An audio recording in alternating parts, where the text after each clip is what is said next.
بسم اللہ الرحمن الرحیم۔ ناظرین گرامی، آج میں ایک چھوٹی سی سٹوری اور چھوٹی سی کہانی آپ کو سنانے جا رہا ہوں قرآن کریم کی روشنی میں۔ اگر آپ اس کو سن کر عمل کریں گے تو انشاءاللہ کریم بہت سی برکتیں اور فضائل آپ کو حاصل ہوں گے۔ اللہ تبارک و تعالی کا فرمان علی شان ہے۔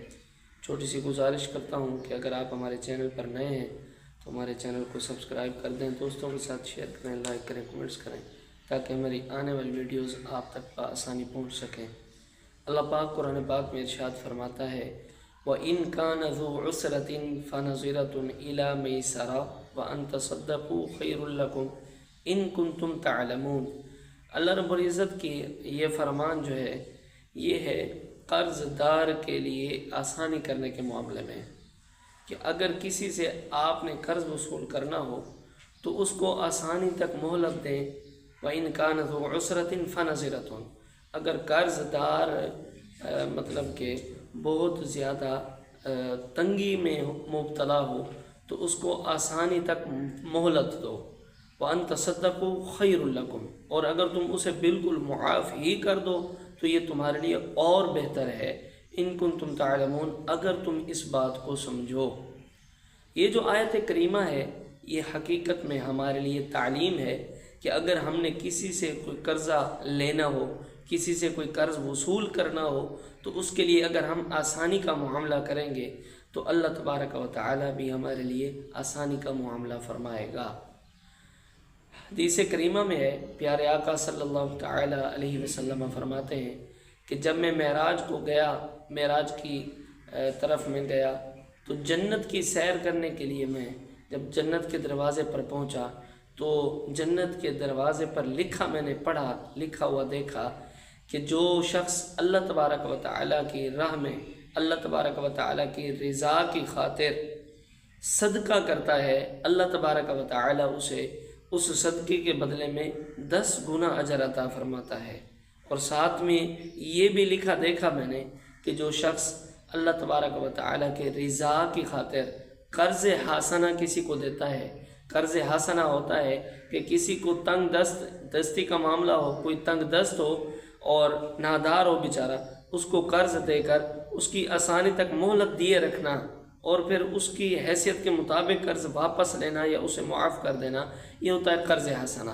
رسول اللہ فرماتے ہیں کہ جو قرض حسنہ کسی کو دیتا ہے اللہ تبارک و تعالی اسے 18 گنا اجر عطا فرماتا ہے۔ پتہ چلا اس حدیث کریمہ سے کہ اگر ہم نے کسی سے قرض لینا ہو تو اس کو اس کی آسانی کے مطابق اگر ہم قرضہ واپس لیں گے تو قرضہ بھی واپس آ جائے گا اور ساتھ میں 18 گنا اجر بھی اللہ تبارک و تعالی کی طرف سے ہمیں مل جائے گا۔ تو کوشش کیجئے اگر کسی سے قرض لینا ہو تو اس کے لیے آسانی کا معاملہ فرمائیے، انشاءاللہ الکریم بہت سی برکتیں حاصل ہوں گی۔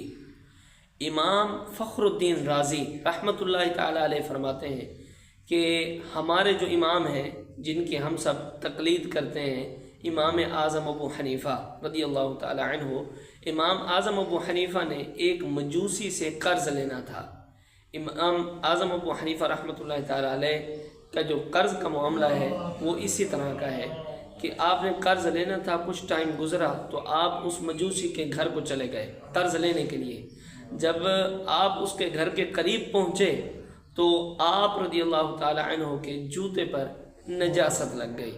اب نجاست کو جھاڑنے کے لیے آپ نے پاؤں زمین پر مارا تو اس جوتے سے نجاست اکھڑ کر اس مجوسی کی دیوار پر لگ گئی۔ آپ ابھی پریشان تھے کہ میں جوتے کو کیسے صاف کروں، پھر اس دیوار کو کیسے صاف کروں، اگر دیوار سے نجاست کو میں ہٹاتا ہوں تو اس مجوسی کی دیوار کی مٹی ضائع ہوگی، ہو سکتا ہے اس کی دیوار خراب ہو۔ ابھی اسی آپ رضی اللہ تعالی عنہ کشمکش میں ہی تھے کہ آپ نے دروازہ بجایا تو اندر سے ایک لونڈی آئی۔ تو امام صاحب نے اس لونڈی کو کہا کہ جا کر اپنے مالک سے کہو کہ امام ابو حنیفہ تمہارے دروازے پر ہیں۔ وہ لونڈی جا کر اپنے مالک کو کہتی ہے تو وہ مجوسی باہر آیا اور آ کر اس نے آتے ہی ٹال مٹول شروع کر دی۔ صاحب ذرا قرض دینا تھا، پھر ٹائم گزر چکا، قرض نہیں دیا تو آتے ہی اس نے ہیلے بہانے شروع کر دیے، یہ ہو گیا وہ ہو گیا۔ تو آپ رضی اللہ تعالی عنہ نے یعنی امام اعظم ابو حنیفہ نے اس مجوسی سے کہا کہ قرض کو چھوڑو، پہلے یہ بتاؤ کہ تمہاری دیوار پر مجھ سے یہ جو چھوٹی سی گندگی گئی ہے اس کا میں حل کیا کروں؟ اس نے دیکھا کہ یار میں نے اس کا قرضہ دینا ہے، اس نے قرض کو بھی چھوڑ دیا ہے، مجھ سے قرض کا مطالبہ بھی نہیں کر رہا، مجھے کوئی سختی کا بھی معاملہ نہیں کر رہا، مجھے ڈانٹ بھی نہیں رہا، الٹا اتنی سی بات پر یہ اس قدر پریشان ہے کہ بروز قیامت یہ قبر میں میرے ساتھ کیا بنے گا، اس قدر میں ایک مجوسی ہوں، میرے لیے اتنی آسانی یہ کر رہا ہے۔ یہ امام اعظم ابو حنیفہ کا عمل دیکھ کر مجوسی اسی وقت امام صاحب سے عرض کرنے لگا کہ مجھے کلمہ پڑھائیں، میں مسلمان ہونا چاہتا ہوں۔ دیکھیے اتنی سی آسانی کی امام اعظم ابو حنیفہ نے، اور اللہ تبارک و تعالیٰ کی رحمت دیکھیے کہ کس قدر اللہ تبارک و تعالیٰ کی رحمت برسی، ایک مجوسی بھی مسلمان ہو گیا۔